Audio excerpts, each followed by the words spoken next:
अब ये जो घटनाएं घटी है बहुत दुखद है।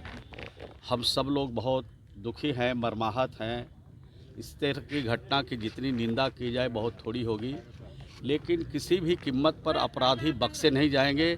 सख्त से सख्त कार्रवाई होगी, चाहे किसी भी राजनीति दल के संरक्षण प्राप्त अपराधी हो, चाहे कितने बड़े कद्दावर क्यों नहीं हो।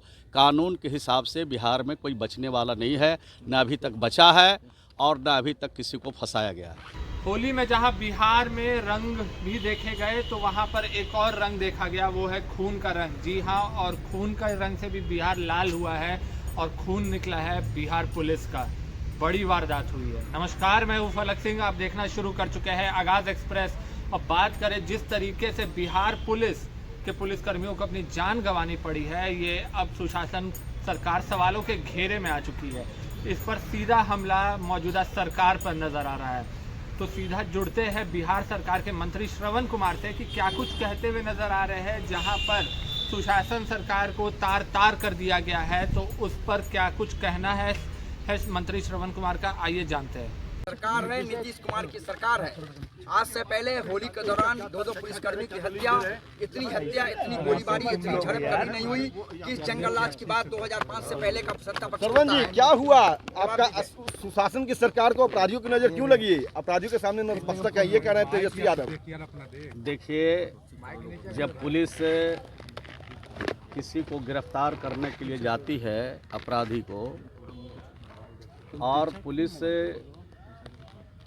के ऊपर जब हमला होता है और हमले के बाद जब कार्रवाई होती है, तो लोग कहते हैं कि पुलिस पागल हो गई है, प्रशासन बिल्कुल निरंकुश हो गया है।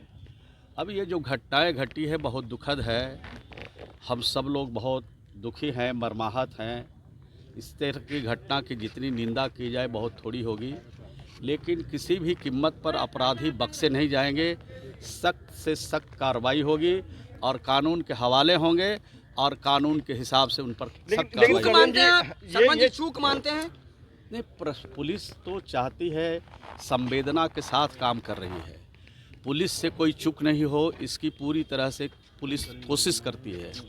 लेकिन अगर कोई पुलिस से चूक हुई है तो सारी घटनाओं की जांच हो रही है और जांच के बाद सख्त से सख्त कार्रवाई भी होगी। मुख्यमंत्री खुद मॉनिटरिंग कर रहे थे चीजों को, उनके तरफ से कुछ निर्देश दिए गए हैं? देखिए, मुख्यमंत्री जी हर दिन निर्देश देते हैं। कोई घटना घट जाए, जानकारी में बात आ जाती है, अखबार टेलीविज़न के माध्यम से भी सूचनाएं प्राप्त होती रहती है और प्रशासनिक स्तर पर भी सूचनाएं प्राप्त होती रहती है।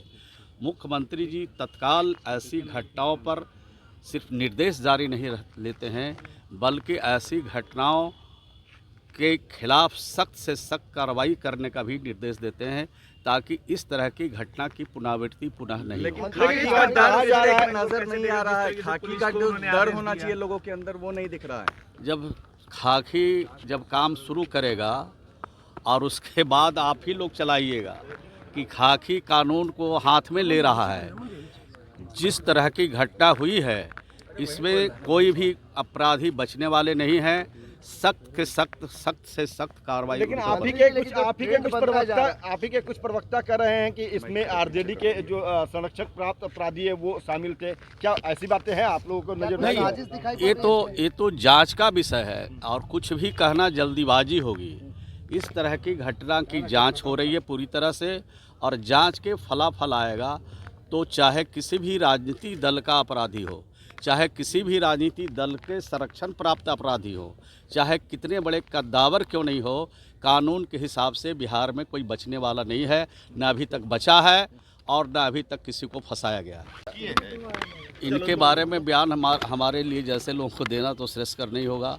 कानून का राज है और कोई भी संवैधानिक पद पर बैठा हुआ व्यक्ति कानून के हिसाब से चलना चाहिए। कानून को तोड़ना नहीं चाहिए। और ये तो होली है, त्यौहार है, पर्व है, पूजा है, ये सब तो इच्छा से होती है, किसी पर ज़बरदस्ती नहीं थोपा जा सकता है। और जिस तरह की मीडिया में बातें चल रही है, ये ज़बरदस्ती थोपने की बात हो रही है। मैं कह सकता हूँ कहीं से ठीक नहीं है, अच्छा नहीं है, शेष करना। मुख्यमंत्री के बेटे को लेकर भी पोस्टर लगा रही है। होली में पहली बार अपने पिताजी के साथ मुख्यमंत्री आवास के अंदर दिखे। आज से पहले एक वीडियो आप लोग सभी पत्रकार हैं, आप वरिष्ठ पत्रकार हैं, बहुत जानकार हैं, राज्य की सभी चीज़ों की जानकारी रहती है। मैं आपसे पूछना चाहता हूं, जब आप घर गए होंगे तो आपके साथ घर वाले होली नहीं मनाए होंगे। हर लोग घर वाले लोग साथ में होली मनाते हैं, ये कौन सी बड़ी बात है? परिवार के लोग आपके अगर कोई शुभचिंतक हो, आपके कोई अच्छा रिश्ते वाले हों, अगर कोई पोस्टर लगा रहे हैं तो आपको इसमें क्या ऐतराज है? ऐतराज आपको है? एक महत्वपूर्ण सवाल है, आप पिछले 20 साल का एक फोटो दिखा दीजिए जिसमें माननीय संजय झा जी, माननीय विजय चौधरी के साथ उन्होंने गुलाल लगा के होली अंदर होली नहीं, हम लोग ये पहली बार है, इसलिए मैं मिलते रहते हैं, लेकिन पहले फोटो शेयर नहीं करते थे। अब फोटो अगर कोई शेयर कर रहा है तो इसमें कौन सी बड़ी बात है? पीछे कोई राजनीतिक वजह हो सकती है? ये सामाजिक वजह है, ये राजनीतिक नहीं है। शुद्ध रूप से ये होली का त्यौहार, खुशियों का त्यौहार, मिल्लत का त्यौहार, प्रेम का त्यौहार सब लोग मिल के मनाते हैं। और माननीय मुख्यमंत्री जी के घर में जो लोग गए थे और उनके साथ उनके लड़के ने भी अगर मनाया है तो ये कहाँ कोई राजनीतिक बात है? आपको लगता है पार्टी के लिए बिहार के लिए आप लोग क्या चाहते हैं? अब कोई हम लोग के परिवार का कोई आदमी होली नहीं मनाए, कोई पूजा नहीं करे, अगर हम उस पूजे में अगर कुछ लोग चले गए तो आप दूसरी तरह की बात बोल रहे हैं। ये सामाजिक रूप से। बहुत धन्यवाद। जैसा कि आपने देखा और सुना, साफ तौर पर उनका जो कहना है कि दोषियों के ऊपर कार्रवाई होगी उनको, और उन्होंने साफ तौर पर कहा है जो घटनाएं घटी है होली के दौरान में वो खास तौर में निंदनीय है, इसकी कड़ी आलोचना भी करते हुए नजर आए हैं। पर जहां पर उनसे जब सवाल पूछा गया कि जब आरोप लगता था लालू प्रसाद यादव पर कि जंगल राज का सरकार था, अपराधी बेखौफ घूमते थे बिहार के सड़कों पर, तो अब क्या फिर से वही माहौल नजर आ रही है जहां पर विधानसभा चुनाव से पहले जिस तरीके की आपराधिक घटनाएं बढ़ते हुए नजर आ रही है, ये सरकार, मौजूदा सरकार पर सवाल उठाते हुए नजर आ रही है। जहां एक तरफ विपक्ष बुलेटिन जारी करता हुए नजर आ रहा है, सरकार से हर सप्ताह सवाल पूछते हुए नजर आ रहा है बिहार में बढ़ते हुए अपराध पर। इस पर भी मंत्री श्रवण कुमार ने जो जवाब दिया आपने बखूबी सुना है किस तरीके से उन्होंने सरकार के लिए अपना बचाव सामने रखा है और साफ तौर पे कहा है कि जो भी अपराधी है या जो भी आपराधिक छवि के लोग हैं उन्हें बख्शा नहीं जाएगा नीतीश कुमार के शासन में। जुड़े रहे हमारे साथ, देखते रहे आगाज एक्सप्रेस। धन्यवाद।